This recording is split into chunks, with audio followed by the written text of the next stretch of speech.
Our reading for tonight comes from the prophet Micah. And it's just a short reading. It's only 3 verses, but I think it's such a powerful reminder for us that can anchor us in our lives of faith. So this says, "With what should I approach the Lord and bow down before God on high? Should I come before him with entirely burned offerings, with year-old calves, with these things of tradition? Will the Lord be pleased with thousands of rams, with many torrents of oil? Should I give my oldest child for my crime, the fruit of my body for the sin of my spirit? He has told you, human one, what is good and what the Lord requires from you: to do justice, to embrace faithful love, and to walk humbly with your God." This is the word of the Lord. Thanks be to God. I'm so glad that we get to worship together tonight, that we get to dive into a little bit of a part of the Bible that we might not usually get to crack open together very often. So I have a question as we start out. Can anyone tell me the name of the first book of the Bible? Anybody know? If you can raise your hand. First book of the Bible. Anybody? Yeah. Genesis. Yeah. Absolutely. Genesis, the first book of the Bible that kind of tells the story of God and God's people. Anyone know the second book of the Bible off the top of your head? Anybody? Exodus. Yeah. What about the 33rd book? Anyone know the 33rd book of the Bible off the top of your head? No, yeah. Ooh, it's a good guess, right? Odds are his name's probably going to be John at some point in here, but it's not quite right. It gets tricky, right? Like we get into the prophets, all of a sudden there's all these names. If you can read some context clues, our prophet Micah is the 33rd book of the Bible. I know, you were so close. That was the second guess after John. It was a worthwhile guess, yeah. Right? So we get into, later on in the Old Testament, we start out with Genesis and Exodus and the story of God and God's people being freed from slavery in Egypt. And then we hear of them settling in the Promised Land. And then, if you know, toward the end of the Old Testament, toward the end of the Hebrew Bible, we get all these names of people. All the books start to be names of people. Isaiah, Jeremiah, Daniel, Amos, Esther, right? A lot of these different names. And these were all prophets. These were people who were trying to call God's people back to following God. The prophets were sent because God had seen that his people were falling away, were not following God, were not loving their neighbor, were not doing the things that God called them. And so God sent prophets to help call them back to this way of life. So tonight we're talking about the 33rd book of the Bible, one of the prophets, Micah. Now Micah is called one of what's called the minor prophets, and that's just because his book is shorter, right? They're called major and minor prophets, basically based on how long their books are, which makes sense, I suppose. So Micah lived in this really small town called Moresheth, in the southern kingdom of Israel. I think we have a map up here, don't we?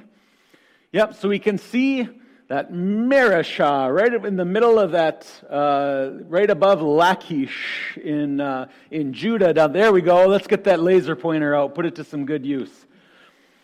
Maybe.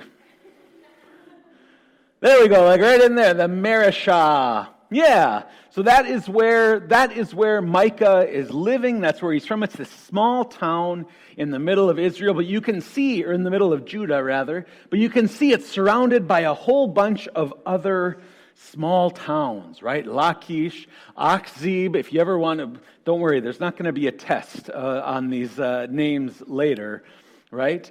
But one of these things that we continue to see is that these towns get kind of name dropped throughout the first part of Micah. And what he's doing, he's kind of calling out some of the local people, calling out the local leaders, right? It'd be like somebody from PERHAM, right? Who wants to be a prophet in PERHAM? Who wants to be my prophet for tonight? You don't have to do anything other than just sit there. Liliana, I got you.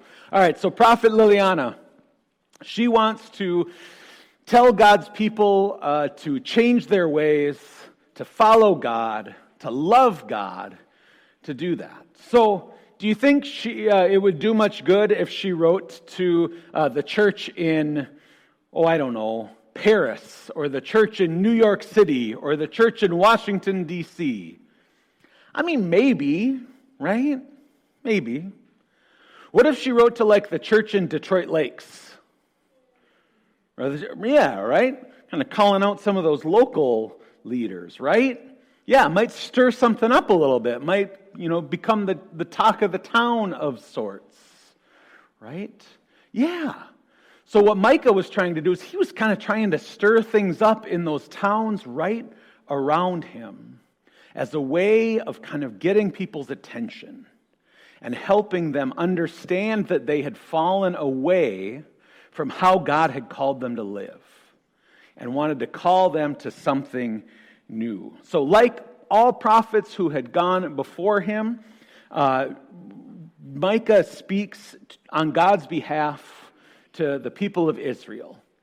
Now, if we want to put a time around this, it was about 730 BC. So there's a lot of prophets writing around this time. It's a good time to write if you're a prophet, which is not great because it means a lot of people are not doing what God has called them to do. Right? So most of the book of Micah, again, it's a short book. It's only about 7 chapters or so, 7 or 8 chapters. And so most of the book is spent kind of scolding God's people, being like, you guys just mess up again and again. What's going on, guys? Why can't you get it together? It's my paraphrase of what Micah says. Right? He says, I am filled with strength with the Spirit of God and with justice and power to declare how Israel has rebelled, how Israel has gone against what God has called them to do. And so one of the things that we hear, and this is what a lot of the prophets, a lot of the people of God's people do, is they'll have that kind of, come on guys, let's get it together. What are we doing? God called us to something different than this. And then they'll give a sign of hope. They'll give a sign of promise. And Micah does that too. And so one of the things that we hear continually throughout Micah is this sort of pattern of, we got to get it together, guys. I think we can do it. Right? God has called us to something different. We can do this. Right? So it's this idea that God's judgment can be a source of hope because it means that God continues to love us, that God continues to want to be in relationship with us, that God continues to call us to be His people, to love us and to save us. And so Micah is basically divided up into 3 parts. So you have the first 4 chapters of Micah of God seeing that God's people have been treating people unjustly. They haven't been treating people right. They've been maybe a little greedy.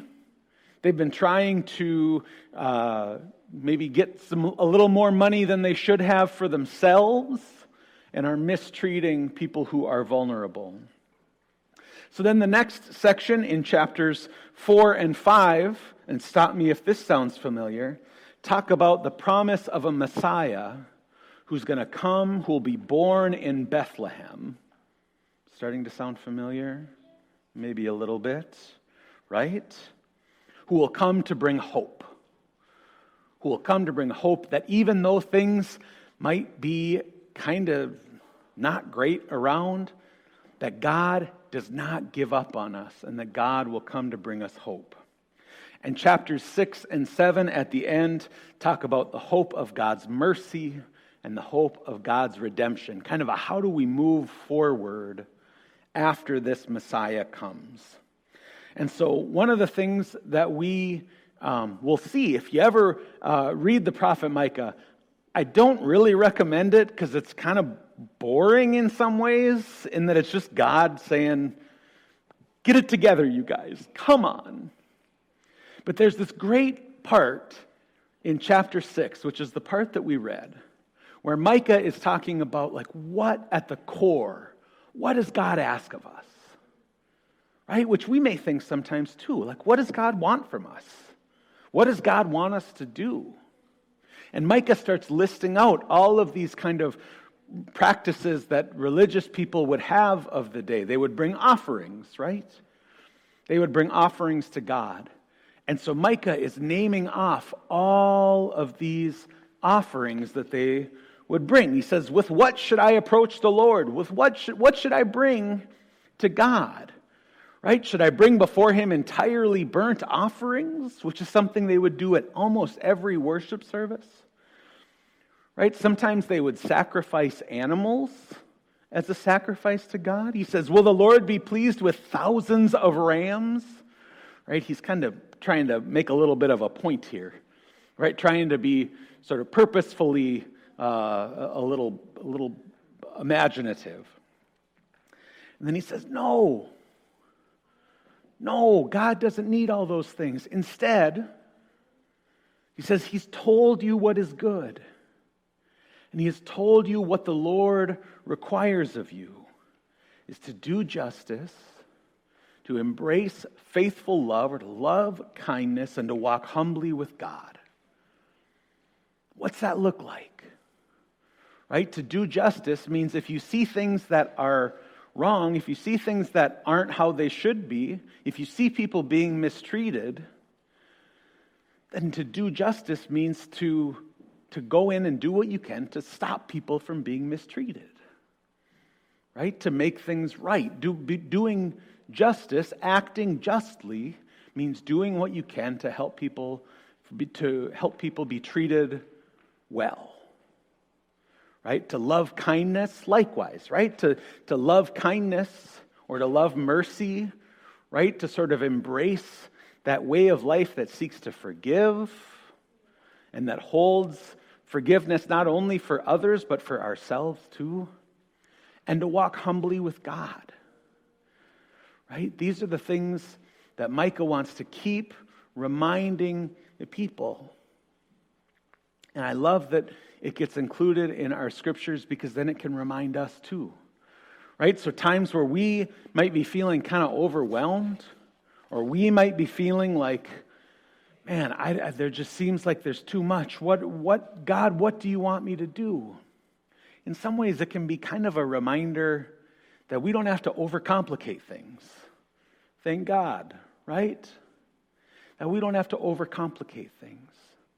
But we can look around us and we can see things that maybe aren't as they should be. Or if we look around and we see people being mistreated, we can do what we can to make things right. We can love mercy. We can love kindness. We can show kindness and we can lift people up if they have been knocked down. Right? And we can walk humbly with God. Israel had not been doing any of this. And that's why they've been falling on hard times. And I think when we see this kind of list of things to do, we can often see the ways that we fall short, or we can think of the times where we haven't really done that. Right? And I think when we get into that, we can see kind of two things. If we see things that aren't as they should be, we can think, it's just going to keep happening, so why would I waste my time trying to stop it? Right? Have any of you ever felt that way? If you see something wrong happening, you're like, I don't know, I don't know if nothing I do is going to help, so I just better not, right? Or a second thing you might think is, even if it wasn't a waste of time, I'm not strong enough to do anything about it anyways. What could I do? Right? I think these are things we think about when we see things that aren't as they should be. But Micah reminds us that we can stand up for people who are being mistreated, and we can make a difference in that way when our actions are rooted in God's love. Right? Because ultimately that's what Micah talks about. Is Micah talks about being rooted in God's love. What does the Lord require of you? To do justice, or to make sure that we're doing what is right? to love mercy or to love kindness, to help those who have fallen down, and remember times that we've been knocked down and others have helped us too, and to walk humbly with our God. Because when we're rooted in faith like that, we do our best to live this out, to do what is right, to love kindness, and to walk humbly with God, knowing that it's God who created us and who calls us and continues to lead us as we walk together. And for that we can say thanks be to God. Amen.